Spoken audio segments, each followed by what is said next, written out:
अरे मान जाओ, मान जा खाए ला। मैं खा रहा खाए ला। हाँ? एक को तू परहेज करत हूँ।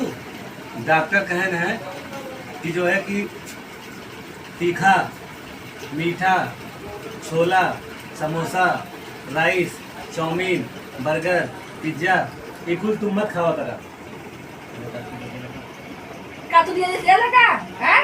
जब बताओ डॉक्टर कौन मना करते आदमी यहाँ तक हमें दाल बना के तो पूरा का मर गई का हैं? ये शरीर खाई देगा तो मारा जब हम कभी थराए दत का करी कुछ खाई पर करी हवा पी तो कैसे खा मोटा तू? कैसे खा मोटा तू?